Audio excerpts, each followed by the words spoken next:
Perkenalkan, nama saya Herlina Aprianti, NIM 1910416911, kelas pagi A2, mata kuliah Manajemen Pemasaran Internasional, dosen Ade Mursalin SMM. Baiklah, di sini saya akan membacakan materi tentang ekspor dan impor di Indonesia. Yang pertama, pengertian ekspor. Ekspor adalah suatu aktivitas mengeluarkan suatu barang dari daerah pabean. Daerah pabean adalah suatu daerah milik Republik Indonesia yang terdiri dari wilayah darat, perairan, dan udara, yang juga mencakup seluruh daerah tertentu yang berada di dalam zona ekonomi eksklusif. Jadi, secara sederhana, ekspor adalah suatu aktivitas mengeluarkan barang-barang dari dalam negeri ke luar negeri dengan tetap memenuhi standar peraturan dan ketentuan yang ada. Aktivitas ini umumnya dikerjakan oleh suatu negara jika negara tersebut mampu menghasilkan produk barang dalam jumlah yang cukup besar dan jumlah barang tersebut ternyata sudah terpenuhi di dalam negeri. Pengertian eksportir.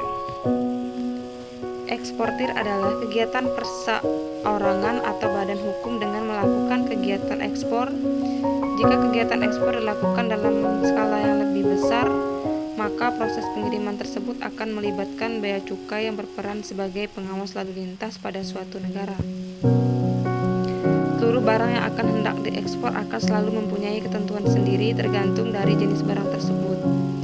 Tidak semua masyarakat atau individu mampu melakukan ekspor karena mereka harus mengikuti beberapa prosedur yang harus diikuti. Namun, sebenarnya prosedur dalam melakukan ekspor lebih mudah daripada melakukan impor, karena prosedur impor memiliki banyak peraturan, khususnya dalam hal pajak. Tapi dalam melakukan ekspor hanya beberapa produk saja yang dikenakan pajak ekspor, yaitu ekspor kayu, rotan, crude palm oil. Tujuan dan manfaat ekspor. 1. Menumbuhkan industri dalam negeri. Ekspor adalah suatu aktivitas perdagangan dalam ruang lingkup internasional yang dilakukan untuk memberikan suatu rangsangan atas suatu permintaan dari dalam negeri sehingga mampu melahirkan industri-industri lain yang lebih besar. Meningkatnya permintaan ekspor pada suatu produk akan berimbas langsung pada perkembangan industri dalam suatu negara, sehingga hal tersebut akan mampu melahirkan suatu iklim usaha yang lebih kondusif. Selain itu, usaha negara juga akan nantinya mampu membiasakan dirinya untuk bisa bersaing dalam pasar internasional dan juga akan lebih terlatih dengan persaingan yang ketat jika melakukan perdagangan internasional. Yang kedua, mengendalikan harga produk. Kegiatan ekspor pada suatu negara akan membuat negara tersebut mampu memanfaatkan overkapasitas pada suatu produk, sehingga negara tersebut akan mampu mengendalikan harga produk ekspor yang terjadi di negaranya. Kenapa? Karena suatu produk mampu diproduksi dengan mudah dan melimpah, maka produk dalam negeri tersebut pasti akan memiliki harga yang lebih mudah atau murah. Yang ketiga, menambah devisa negara. Aktivitas ekspor pastinya akan memberikan dampak yang positif untuk perkembangan ekonomi pada suatu negara. Manfaat dari adanya kegiatan ekspor adalah demi membuka peluang pasar baru di luar negeri sebagai upaya menumbuhkan investasi, perluasan pasar domestik, meningkatkan devisa pada suatu negara. Komoditas ekspor Indonesia. Setidaknya ada 5 komoditas ekspor paling besar yang dimiliki oleh Indonesia, yaitu yang pertama, komoditas karet. Perlu Anda ketahui bahwa Indonesia adalah negara penghasil karet paling besar kedua di dunia. Untuk itu, jangan heran bisa karet dijadikan sebagai suatu komoditas utama di Indonesia. Produk karet Indonesia banyak dikirimkan ke beberapa negara maju seperti Jepang, China, dan Amerika. Yang kedua, produk tekstil. Banyaknya jumlah industri tekstil di Indonesia berhasil meningkatkan devisa dalam negeri. Yang ketiga, kelapa sawit. Kelapa sawit adalah produk yang bisa dijadikan sebagai bahan baku pembuatan sabun, minyak goreng, mentega, dan beberapa produk kecantikan. Sebagian besar akan diekspor berupa minyak inti sawit atau palm kernel oil dan minyak sawit. Biasanya Indonesia akan mengirim kelapa sawit dalam jumlah besar ke negara India, Pakistan, hingga Cina. Yang keempat, produk hasil hutan. Indonesia adalah salah satu negara tropis yang mempunyai banyak sekali hutan, sehingga industri kayu di Indonesia memiliki prospek perkembangan yang bagus.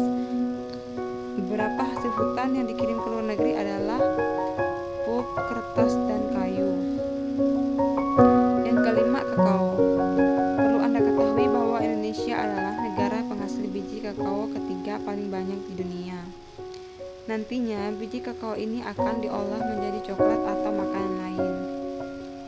Produk biji kakao yang akan dikirim ke luar negeri ini adalah produk yang sudah memenuhi standar nasional Indonesia atau SNI. Selanjutnya, pengertian impor. Impor adalah suatu aktivitas yang memungkinkan produk barang dari daerah pabean atau membeli suatu produk barang atau jasa dari negara lain untuk bisa memenuhi kebutuhan dasar dalam negeri. Sebagai contoh, Indonesia tidak mempunyai produk gandum, sehingga agar bisa memenuhi kebutuhan gandum dalam negeri, maka Indonesia harus mendatangkan produk gandum dari negara lain yang mempunyai penghasilan gandum.